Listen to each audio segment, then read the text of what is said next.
Assalamualaikum warahmatullahi wabarakatuh. Kembali lagi di Lesson Education. Oke teman-teman, pada kesempatan kali ini kita akan membahas tentang seleksi CASN tahun 2022.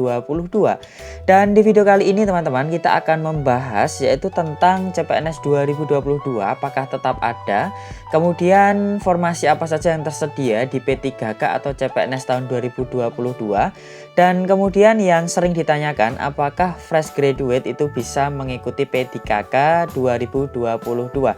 Oke, sebelum kita masuk ke pembahasannya teman-teman, yang baru bergabung di channel ini jangan lupa untuk klik tombol subscribe dan jangan lupa untuk aktifkan notifikasi loncengnya supaya tidak ketinggalan video bermanfaat yang lainnya.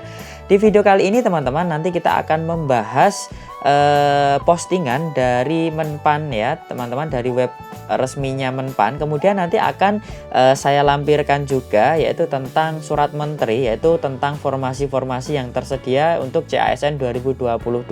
Jadi pastikan teman-teman untuk menyimak video ini dari awal sampai selesai. Oke, sekarang kita masuk dulu ya teman-teman ya. Ini saya ambil ya teman-teman, ada sumbernya di sini dari www.menpan.go.id ya. Di sini headline-nya adalah Menteri Cahyo, pemerintah fokus merekrut P3K di tahun 2022. Oke, kita akan baca berita-berita yang ada di sini, kemudian kita akan perkuat dengan surat menteri ya teman-teman ya. Dan juga nanti ada lampirannya. Oke. Nah, Jakarta, pemerintah saat ini tengah merumuskan berbagai kebijakan sebagai dasar pelaksanaan dari seleksi calon aparatur sipil negara atau CASN tahun 2022.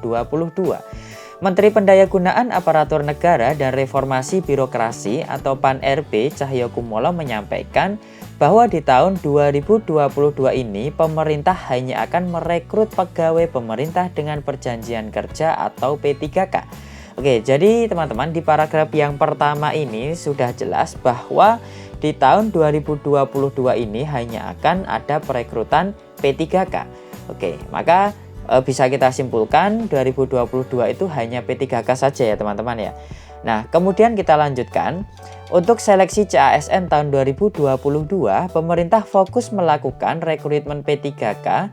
Dan di tahun ini formasi untuk CPNS tidak tersedia. Untuk itu sebagai kebijakan tengah disusun sebagai dasar kebijakan dalam pelaksanaan seleksi CASN tahun 2022 ini. Jelas Menteri Cahyo di Jakarta Selasa 18 Januari. Oke, jadi fokus di tahun ini 2022 itu adalah mempersiapkan seleksi P3K ya teman-teman ya. Kemudian kita lanjutkan, Menteri Cahyo mengemukakan bahwa kebijakan untuk merekrut P3K ini, pemerintah berkaca dari kebijakan yang diimplementasikan oleh beberapa negara maju. Kebijakan tersebut adalah jumlah ASN yang jumlah civil servant-nya atau pembuat kebijakan atau PNS itu lebih sedikit. Dan jumlah P3K pasti akan lebih banyak. Nah, jadi P3K itu beliau-beliau ini berkaca dari negara-negara maju ya teman-teman ya. Oke, ceritanya seperti itu. Nah, kemudian mengacu kepada hal contoh baik tersebut, maka pemerintah Indonesia perlu mengikuti langkah yang telah dilakukan oleh berbagai negara maju ya, sebagai langkah memodernisasi birokrasi secara cepat. Oke, jadi kita harapkan ya birokrasinya juga akan menjadi lebih baik lagi ya teman-teman. Oke, kemudian masih kita lanjutkan.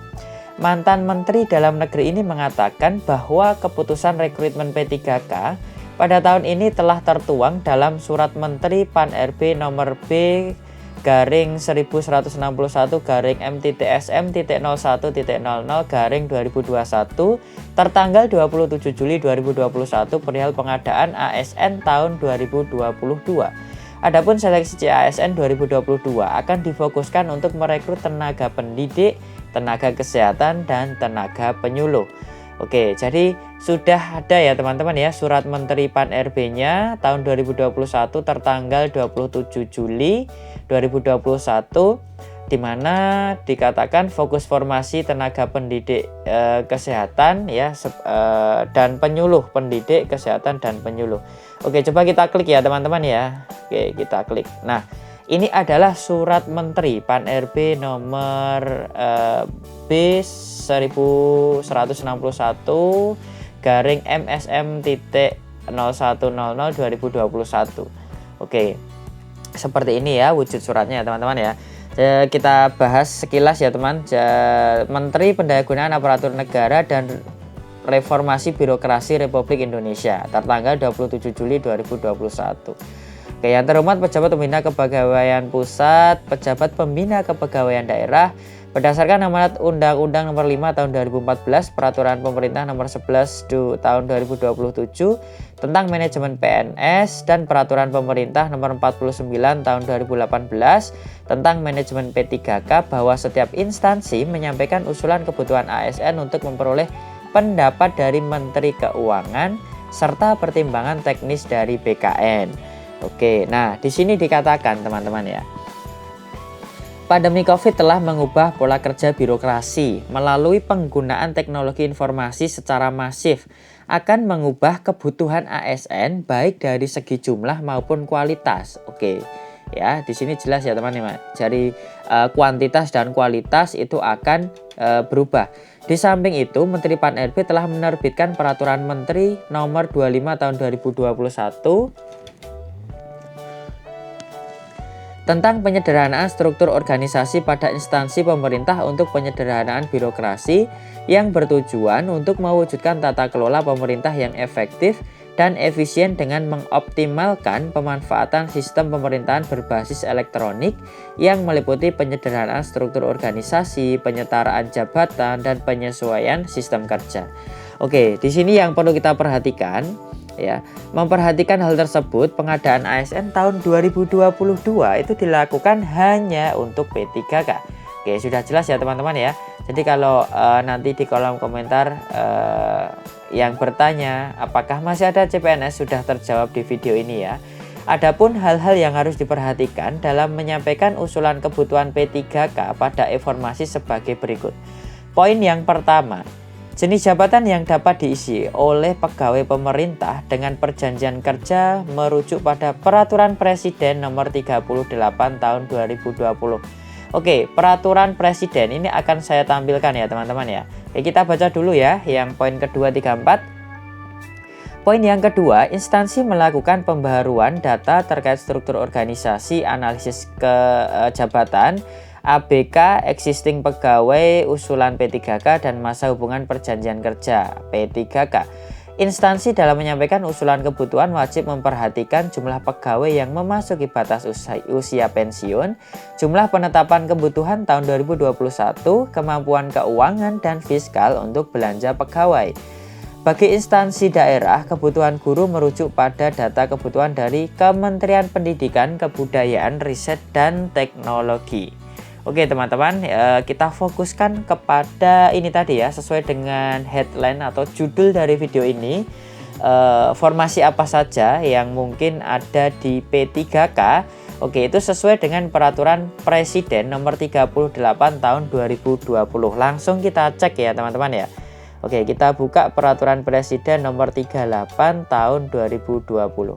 Oke, Presiden Republik Indonesia ya, lampiran ya teman-teman ya yang saya tampilkan. Peraturan Presiden RI Nomor 38 Tahun 2020 tentang jenis jabatan yang dapat diisi oleh pegawai pemerintah dengan perjanjian kerja atau P3K. Oke, bisa teman-teman lihat ya, dan bisa teman-teman pause videonya, bisa dibaca. Jadi ini adalah daftar jabatan ya untuk P3K sesuai dengan Peraturan Presiden Nomor 38 Tahun 2020. Oke, untuk jabatan fungsional ya, untuk yang pertama ada administrator database kependudukan, administrator kesehatan, kemudian ada analis, banyak sekali ya teman-teman, bisa teman-teman baca sendiri. Kemudian untuk kesehatan ada apoteker ya, arsiparis, dokter gigi, ada asesor, asisten, juga banyak sekali ya teman-teman ya. Kemudian ada auditor, bidan, dokter. Nah, tentu saja ada guru di nomor 42 ini yang juga sangat banyak sekali rekrutmen P3K guru ya teman-teman ya. Kemudian inspektur juga banyak, konselor ya, okupasi, pamong belajar, dan lain sebagainya. Oke, silahkan teman-teman bisa baca sendiri apakah formasi atau jurusan dari teman-teman ada di sini. Kemudian masih ada banyak sekali teman-teman. Oke, ada pamong budaya, kemudian ada pembina, pemeriksa, penata, pengawas. Nah, ini pengawas keselamatan pelayanan, pengawas koperasi, mutu pakan, masih banyak sekali ya teman-teman ya. Kemudian pengelola pedagang barang dan jasa, penguji mutu barang, penyuluh, agama, hukum, kehutanan, narkoba, perikanan. Nah, ini banyak sekali ya teman-teman. Kemudian untuk kesehatan masih ada perawat gigi, ya, kemudian ada pranata komputer, laboratorium, dan lain sebagainya. Nah, teknik juga banyak teman-teman ya, teknik jalan dan jembatan, pengairan ya, penyihatan lingkungan, teknisi, itu banyak sekali ya teman-teman. Oke, bisa teman-teman baca sendiri ya. Ini tentu saya ambil dari peraturan menteri tadi ya teman-teman ya, dari peraturan presiden, peraturan presiden nomor 38 tahun 2020. Oke, di web banyak ini teman-teman. Kalau mau minta filenya, nanti saya kasih, silahkan chat di kolom komentar ya teman-teman ya. Oke, jadi itu adalah formasi P3K jika kita merujuk pada peraturan presiden nomor 38 tahun 2020 ya. Akan tetapi mungkin nanti masih akan ada istilahnya revisi atau perbaikan, baik itu pengurangan atau penambahan dari formasi. Tentu kita menyesuaikan dengan kondisi. Seleksi juga belum selesai ya teman-teman ya untuk CASN, apalagi yang P3K guru yang tahap ketiga itu belum selesai teman-teman. Ini baru tahap pemberkasan tahap kedua ya. Tahap kedua P3K guru masih pemberkasan. Tahap ketiga belum dimulai. Oke, kita lanjutkan ya teman-teman. Untuk informasi yang lainnya mungkin perlu kita tahu ya. Kita akan mencari tahu tentang fresh graduate, yang mana kemarin isunya tidak bisa mendaftar P3K karena harus punya pengalaman kerja seperti itu. Nah, kita baca, kita lanjutkan. Tadi kita sudah selesai di paragraf 1. Kemudian kita lanjutkan. Selain kebijakan untuk pelaksanaan seleksi CASN 2022, pemerintah juga tengah menyusun kajian sebagai dasar regulasi untuk mengatur kriteria mengenai jabatan yang dapat diisi oleh PNS dan P3K. Kedepannya, kebijakan ini akan mengatur mengenai jabatan yang secara spesifik dapat diisi oleh PNS dan P3K. Oke, jadi pemerintah tengah menyusun dasar regulasi jabatan yang dapat diisi PNS dan P3K. Oke, kita lanjutkan. Menteri Cahyo mengungkapkan dengan adanya program penyederhanaan birokrasi dan pengalihan jabatan struktural menjadi fungsional yang dilakukan sejak 2019, maka terdapat beberapa perubahan yang perlu disesuaikan kembali oleh tiap instansi pemerintah. Perubahan tersebut meliputi analisis jabatan atau ANJAB dan analisis beban kerja atau ABK. Karena ANJAB dan ABK dari tiap jabatan fungsional yang sebelumnya telah dilakukan perlu disesuaikan dengan kondisi saat ini ya, saat pandemi ini ya teman-teman ya. Nah, kemudian perubahan serta review ANJAB dan ABK jabatan fungsional yang telah ada sebelum program penyederhanaan birokrasi dikarenakan adanya perubahan status pegawai yang menjadi wajib fungsional. Sehingga perlu dilakukan perhitungan kembali mengenai ANJAB dan ABK secara menyeluruh oleh tiap instansi pemerintah sebagai dasar perhitungan untuk formasi kebutuhan CASN, utamanya menghadapi seleksi CASN tahun 2022 ini, ungkap Cahyo. Nah, kemudian teman-teman, perubahan lainnya adalah dengan diberlakukannya transformasi digital yang sedang berlangsung menuju implementasi sistem pemerintahan berbasis elektronik. Sepenuhnya diperlukan adanya kajian mengenai dampak terhadap kebutuhan ASN di berbagai lini di semua instansi pemerintah. Oleh karena itu, seleksi CASN tahun 2022 itu difokuskan pada tenaga pelayanan dasar kependidikan dan tenaga pelayanan kesehatan ya. Seperti yang sudah kita lihat di formasi tadi ya teman-teman ya. Di peraturan presiden nomor 38 tahun 2020 tadi ya, memang sangat banyak sekali untuk kesehatan ya teman-teman ya. Kalau kependidikan ya tadi juga ada beberapa, terutama untuk guru itu kan jurusannya banyak sekali ya teman-teman. Oke, jadi seleksi CASN 2022 itu fokusnya untuk pendidikan dan kesehatan. Walaupun kalau kita merujuk di peraturan presiden itu sangat banyak sekali formasi di luar pendidikan dan kesehatan. Nah, saat ini Dari sekitar 4 juta ASN, lebih dari sepertiganya menempati jabatan pelaksana. Dengan adanya transformasi digital, maka diperkirakan kebutuhan akan jabatan pelaksana akan berkurang sekitar 30-40%. Untuk itu perlu strategi alih tugas dengan upskilling dan reskilling agar jabatan pelaksana yang masih ada dapat melaksanakan pekerjaannya ke depan. Cahyo juga menyebutkan ya, jadi ini jabatan pelaksana lebih dari sepertiga total ASN ya teman-teman ya, sangat banyak sekali. Cahyo juga menyebutkan bahwa pertimbangan lain untuk tidak membuka formasi CPNS pada seleksi CASN 2022 adalah mengenai keterbatasan waktu. Nah ini teman-teman yang sering teman-teman tanyakan, kenapa kok CASN dengan CPNS ya, CPNS 2022 itu kok tidak diadakan, itu kenapa? Salah satu alasannya adalah ini teman-teman, keterbatasan waktu.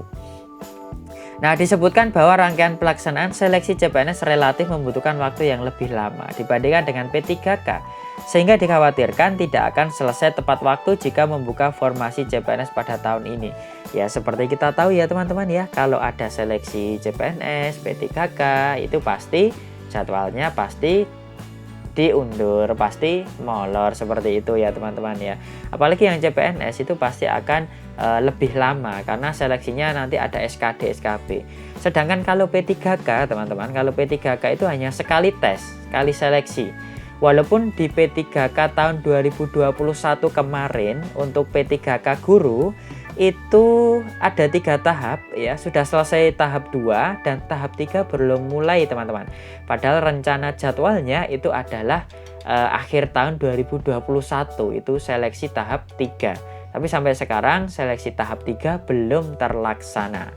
Oke, ya jadi salah satu alasannya adalah hemat waktu ya. Di tahun ini tidak ada CPNS ya. Seleksi P3K lebih cepat daripada CPNS. Ini tentu saja ya teman-teman ya, mengingat tadi P3K hanya 1 kali tes, kemudian untuk CPNS ini kan ada SKD, ada SKB, jadi ada 2 kali tes. Tentu membutuhkan waktu yang lebih lama. Oke, namun bukan sepenuhnya formasi CPNS dihilangkan dalam formasi CASN tahun 2022. Nah, ini kabar gembira teman-teman. Formasi CPNS masih tetap dibuka melalui skema sekolah kedinasan. Nah, tapi melalui skema sekolah kedinasan. Formasi CPNS juga dapat dibuka kembali secara terbatas pada tahun 2023 yang tentunya mengikuti arah kebijakan untuk tahun 2023 serta dengan kejelasan kriteria bagi formasi jabatan yang akan dibuka untuk skema CPNS maupun P3K. Oke, masih ada kesempatan ya teman-teman ya untuk belajar. 2022 direncanakan masih ada CASN ya, bentuk formasi CPNS tapi melalui skema Sekdin ya, sekolah kedinasan. Dan 2023 kabar baiknya masih ada peluang untuk dibukanya CPNS. Jadi teman-teman tetap belajar mulai dari sekarang ya. Kita kan sudah masuk bulan Februari ya teman-teman ya. Sebentar lagi sudah Maret ya.